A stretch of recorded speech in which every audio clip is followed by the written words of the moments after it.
Welcome to another season of the Cougar Insider as we start things with Cougar Volleyball. My name is Cosmo with the head coach of the volleyball squad, Melinda Wrye-Washington. Coach, welcome back. Thank you. A whirlwind of a season. You start off with some serious obviously you go all the way back a year ago. You're the national champions. First of all, congratulations again. You hang the fourth banner in the program's history in Southwell Complex. And then what do you do to repeat, to try and get back in? Where do you start in the offseason getting ready for a whole nother season after winning the national championship? It's a whole different ball game, if you will. A little bit of recovery, a lot of lifting, a lot of working, a lot of recruiting. We turned over a great group of young ladies last year and some great seniors that we missed a lot this year. But a lot of work in the off season to try and get ready again to defend that national title, and had a great core coming back. But we had some recruiting to do to fill those spots, and brought in a great new group of young ladies this year, and a very challenging schedule up front. I think the most challenging schedule I've ever put together for the Cougars this year. So saw some tough competition right out of the gates there in August, and with a very new group out on the court. Well, you're talking about trying to put in a whole new system. Then you have, everybody's still kind of riding the high of winning the championship, and you're trying to get the new faces, the new players into the system, and your schedule playing everybody in the top 25 practically. And so, let's face it, I mean, we weren't accustomed to seeing the number of losses pile up, even though you would say they were not moral victories. I know coaches don't like that. Good losses. Good losses, tough losses. Them. But they were still losses that ultimately technically didn't matter down the road, and you've always scheduled tough. We started out the year at Hastings, which was the toughest. They ended up winning the national championship this year, and really tough start there. And we had an injury right away. The very first day of the season, Pei had a fall, and she fell right on her tail end, and was shaken up pretty good, and only played 3 sets of the Grandview match there. We ended up losing a couple matches that day, and the next day she wasn't quite herself again, and then carried over into the next weekend here at home, kind of a repeat of 2015, where she had an injury at Northwestern tournament, and it carried over into the next weekend, and it was almost a replay of 2015, where we had a couple of really rough weekends in a row at the front end of our schedule, and then had to work through it. And the newcomers kind of had to play through the learning phase of the beginning of our season, and learning the offensive and defensive systems. So the first half of our season, which is kind of the learning phase, ended up being really rocky, not only because of the very tough schedule, but because of injuries, compounding that learning phase of the season. So you always hope that you can get through injury free as you're learning and playing a very tough schedule, but then you compound that with, our roster size is usually 13 to 15, which it was again this year. So you don't have a whole lot of backups, but then you have a few injuries in there, and you're in a learning curve as well. And so we took a few lumps there at the beginning of the season with a few losses, but all in all, I think we got into the mix of the AMC schedule, and the girls did a really nice job through that learning curve, and getting some wins down the stretch in the AMC, and then carrying those wins into the postseason, where it was really important that we get the wins. Well, in the past, the AMC had been kind of down as far as outside of you guys. Mobap would make some runs, and Woods would make some runs. Park coming back into the conference years ago, and they would make some runs. But now here, over the last couple of years, they win a national championship. You guys win a championship with Mobap in there in the title game with you guys. And so all of a sudden, the chance to get to that national tournament with a good run through the conference wasn't as an easy of a guarantee anymore. But like I said, you go on a 29 to 35 match run, you get into that tournament. It seemed like the Park match, the 3-0 loss to Park, and then after that, you guys were able to, I'm not sure what the meeting was like after that match, but something worked because you went on a heck of a run, ran all the way through the conference championship, and won a conference title. Yeah, we had a really rough match at Park, and it wasn't, we didn't play particularly bad on the court, but we couldn't serve and pass. We had a really rough serving and passing game there, and after the match, it was just like, okay, guys, this needs to be the turning point. And we had a match like that last year, and it was kind of a turning point match for us as well. And then the Georgetown tournament, another kind of turning point for us last year as well. This year, we went 4-0 this year there, and the girls really got on board with the systems and with each other as well. Everybody bought in, and just kind of a family environment with our team. And we have our goals. We reset our goals in the postseason, and just I can't say enough about the team atmosphere, the team leadership, captains, everything with our team, and getting everybody healthy at the right time too. I know we dealt with shin splints really badly down the stretch. Pei trying to get the shoulder healthy. She's having surgery here to get that corrected towards the end of our finals week. And she dealt with that all season. I don't think everybody knows that she had a shoulder problem, but she's getting that corrected. So, a lot of things that we dealt with that people didn't even know about. Right. But, to just deal with all of those things and still be able to come out where we did was just incredible. I'm really proud of the young ladies that we had and their ability to fight and never give up. Most definitely. They dug down and took that conference tournament with a big win over Mobap, and then to beat Park in the title game. Then you get to the national tournament. The pools come out, and you're sitting there with a Westmont team that was undefeated, the number one team in the country at 32, 35-0, whatever they were at the time. The second game in the pool play, and what a match to knock off that number one team. There's another classic photo, I think, that'll be in the hallways here at Southwell for a long time of Caroline with a finger up, and there's some great celebratory pictures that have been taken of your program over the last couple of seasons. Where does that rank as far as big wins, besides an actual championship match that you've been involved in this program in your time here? No, there's been so many. I've been here a while, so as a player and a coach, and I'm really proud, and I think that it's important that everybody knows that was very important. That's an important match in the history of Columbia College. It put us as the winningest program in NAIA history. To tie, we needed to win one out there, and to go ahead in NAIA history, we needed to win two, and that Westmont match was the one.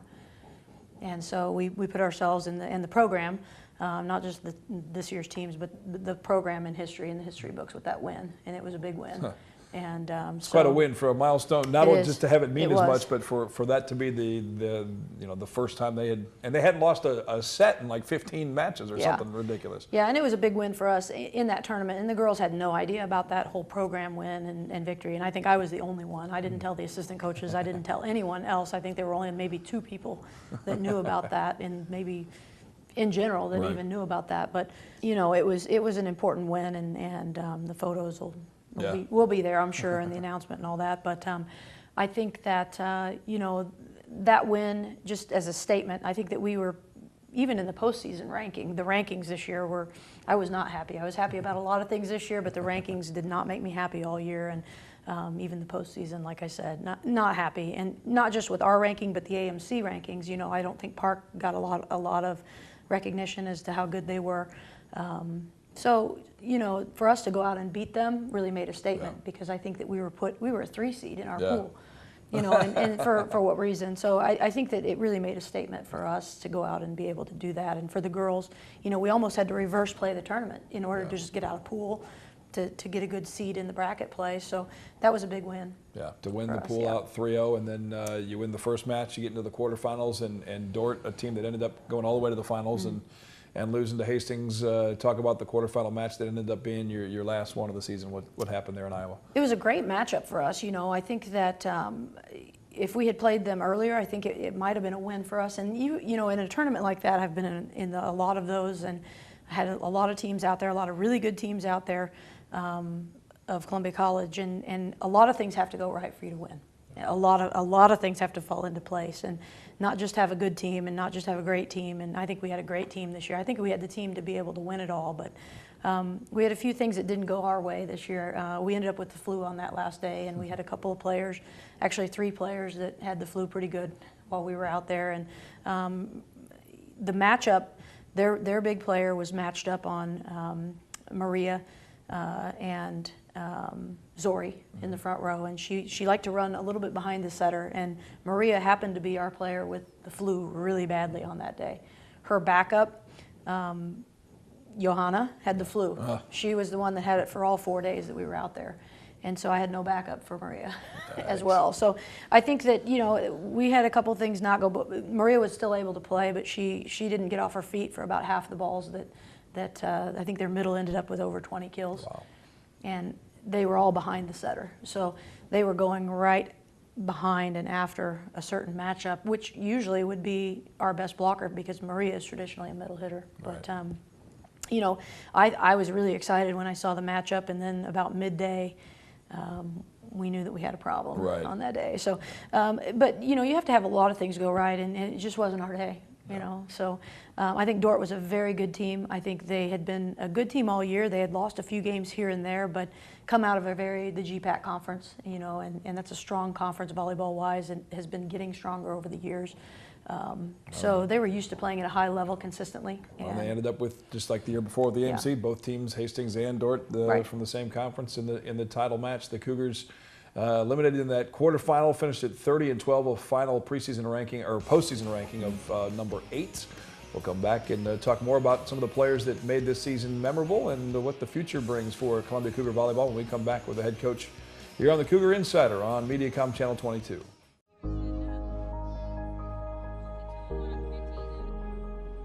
There's nothing more gratifying than being able to help other people. Really, I think that's what we're meant to do on this earth. When you're out and you're helping people and you drive through the neighborhood, you see all of their belongings stacked up on the edge of the street. You don't judge them, you don't pick and choose, you take them as you find them and you help them. There's always going to be somewhere to go because the Red Cross is here. They show up out of nowhere, the Red Cross. I don't know how they do it. When they show up, there's cots, there's beds, there's blankets, there's food, there's water, there's stuff, all this stuff that will take care of people right here, right now, right on the spot. If it wasn't for the Red Cross, we wouldn't have a place to go. We wouldn't have the help. These people made us feel so welcome. It was a blessing. The Red Cross to me means someone that actually will listen to my story and care that someone like me is out there and offered the help that y'all have offered. And it's your help and your volunteerism and your donations that keep this running. Thank you. We really needed help. Red Cross was there. You were there when we needed you. Thank you.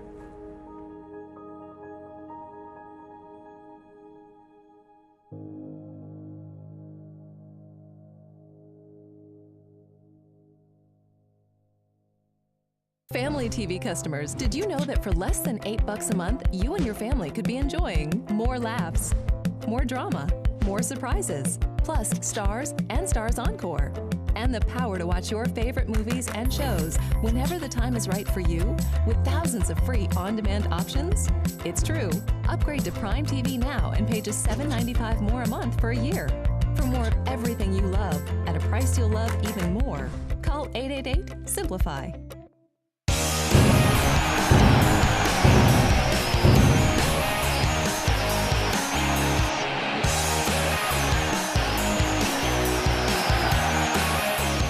Back to the Cougar Insider, talking volleyball with the head coach of the Columbia College Cougars, who made it the defending national champs this year to the quarterfinal match, lost to Dordt in that quarterfinal in Iowa, finished at 30-12 in a final postseason ranking that came out of number 8 in the country. And Dordt, the team that knocked you out, coach, made it to the finals and lost in the title to Hastings. So I guess if it's a small, but at least a team that made it to the finals. But like you said, so many things have to go right. That tournament, I think a lot of people don't understand that towards the end you're playing a game early in the day and then another game in the evening. All kinds of things going on. And but for this team to turn things around and start getting on that run, won 29 of 35 matches, you win the conference tournament, you knock off an undefeated team.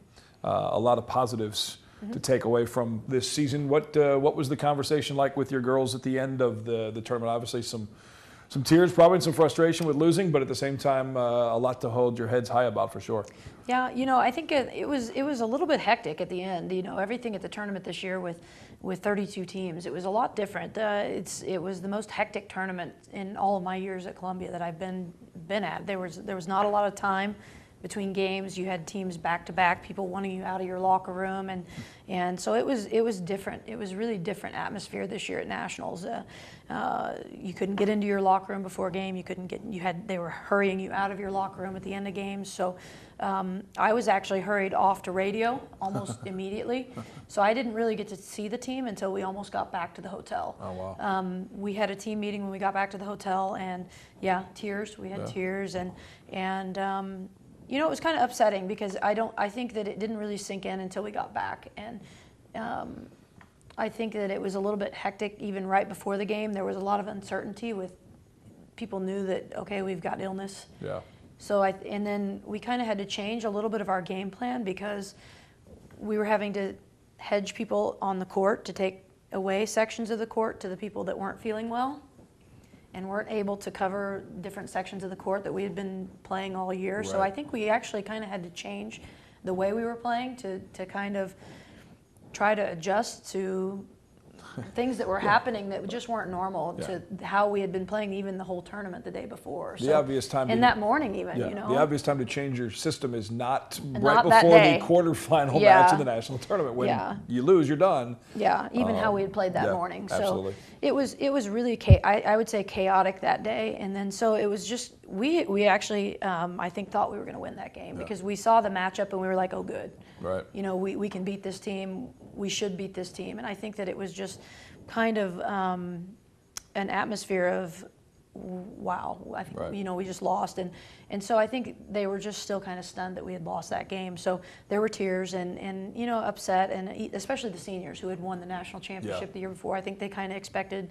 The expectation was we were going to go. We were going to go the next day and be in the Final Four, and you know at least see that next morning and be there again. And so yeah, they were pretty upset, and we did some talk. We talked through it and had that team meeting and miss those seniors. You know, they put in a lot to the program and really meant a lot. Great leadership, and we're really going to miss them. Yeah, I mean the five with Maria and Sashi and Sammy and Urini and Wenwen, who ended up with her injury but still was helping out on the sidelines.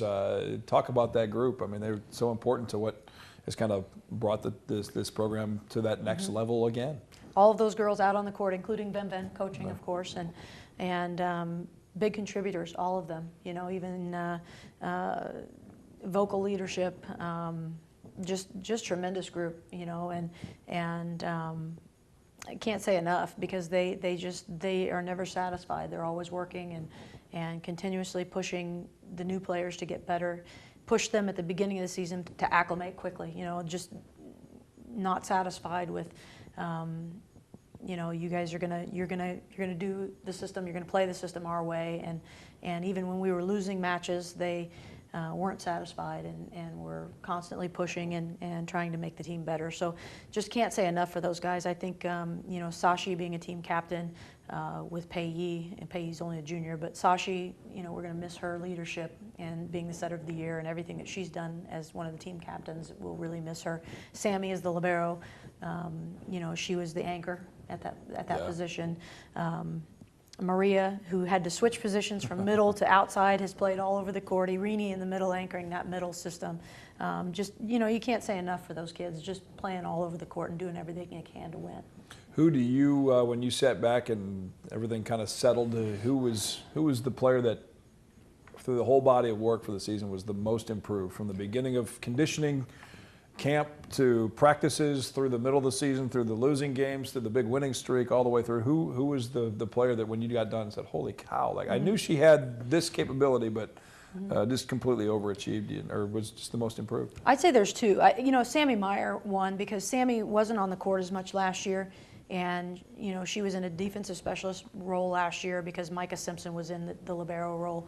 And Sammy transitioned into the libero and did a good job transitioning in. But then by the end, she did a great job. She was our anchor.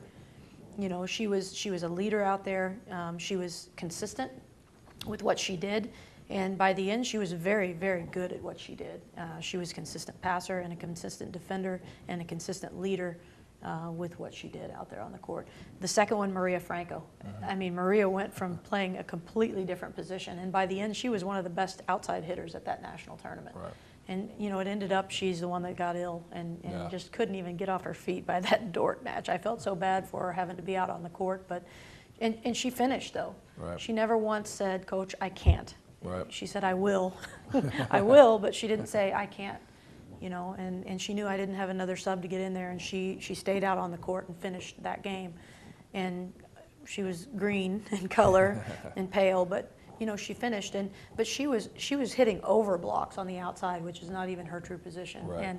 And learned the transition game, and you know, played through some really difficult times and learning that different position on the outside, and just really did a tremendous job of playing in a different position that wasn't her own when Zori came into the middle in that position. And that's about all you can ask Oh, of man. a coach, Yeah. is to have your players leave it all on the court, much Yep. less when they're battling an illness, and Yep. it's almost a completely different, you know, it's one thing to have, you know, injuries happen. At least you can kind of explain an injury. Mm-hmm. I mean, not that either one, an injury versus an illness, they're both horrific. You know, Yeah, horrific timing is bad, you know, but an injury, at least you go, okay, that's Mm-hmm. part of the game, or it was Yep. a hard hustle play that somebody, you know, hurt their ankle on or their knee or whatever. But to have be a flu bug, be the Yeah. one that kind of takes you out, it ticks you off. She said, I'm fine, Coach, and okay, Maria.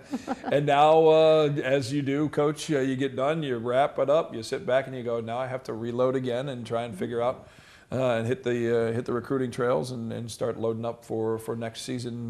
Where does that process begin?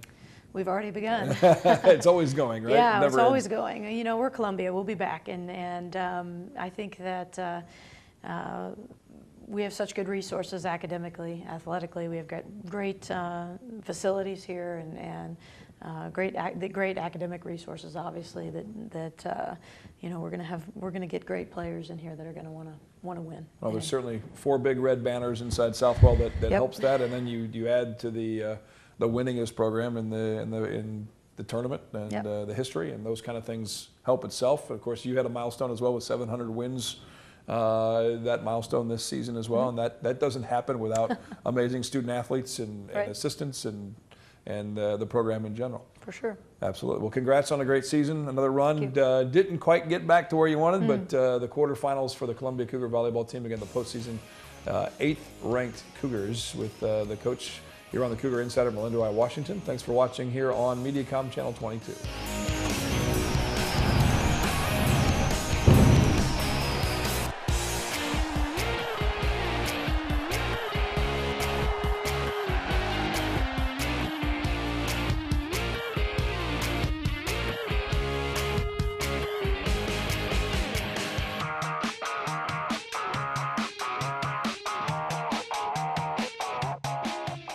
And here's why travelers recommend Extreme. Because sometimes you never know where you're going to end up. Record and pack your shows to enjoy on the go. Another reason to discover Extreme. Mom, come on, pick up. Come on, pick up, Mom. So much for a phone call away. Message after the tone. Well, I guess you're busy, but I wanted to tell you. We're pregnant. For just $5 a month, you can make sure that you never miss life's most important moments. Call 888-SIMPLIFY. I like to have the smile. I like to see our family portraits portraying a happy family. There's nothing going on at home. But the truth is, my husband has PTSD. My children and I manage that.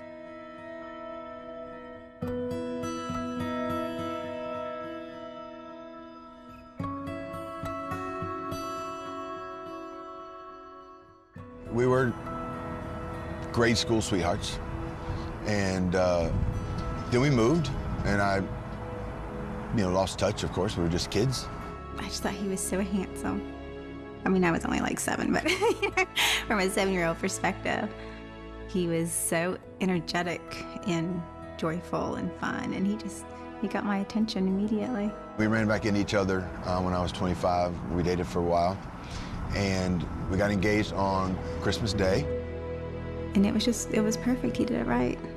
It was very memorable. So Christmas Day, 5 or 6 hours after I got engaged, got alerted for orders to Afghanistan. Interestingly enough, we got to Fort Benning and they changed our orders to Guantanamo Bay, Cuba.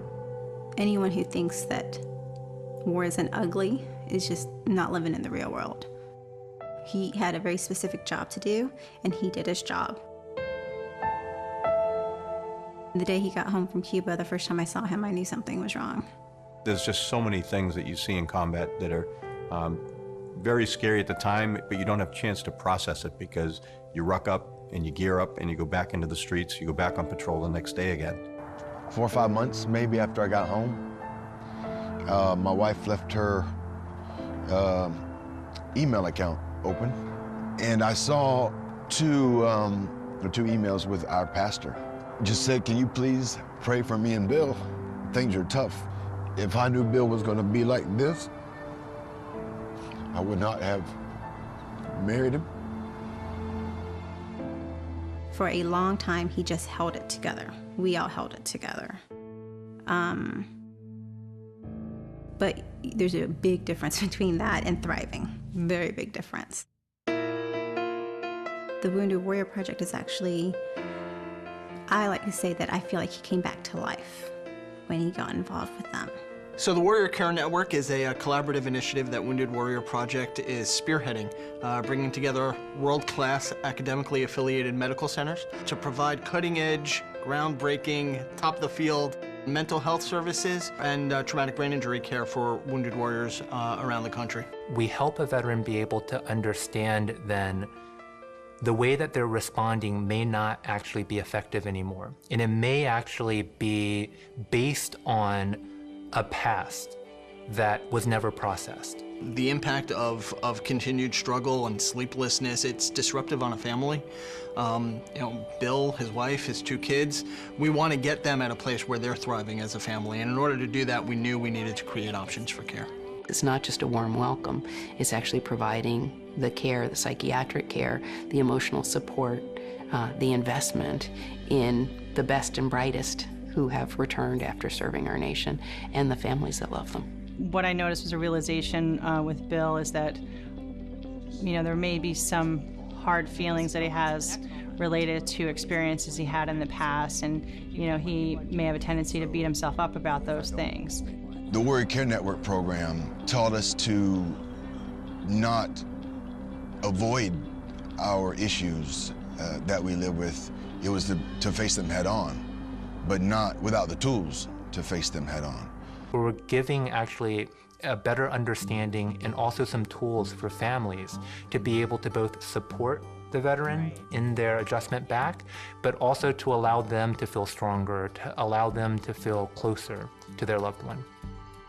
It's like he really is aware of not just how he's coming across, but what he needs to do, and that he needs to do something. And I have seen him take the initiative with the kids and with myself.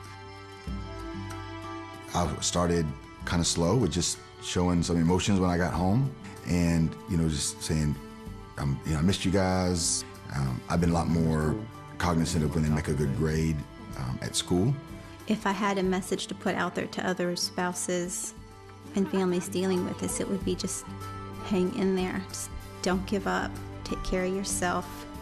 Get your rest and get back in the game, because if you just keep working on it, it will get better.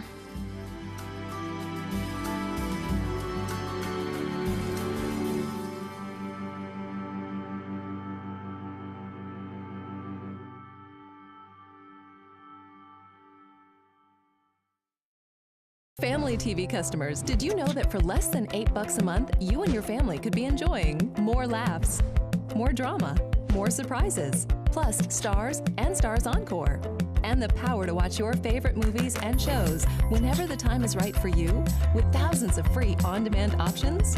It's true. Upgrade to Prime TV now and pay just $7.95 more a month for a year. For more of everything you love at a price you'll love even more, call 888-SIMPLIFY.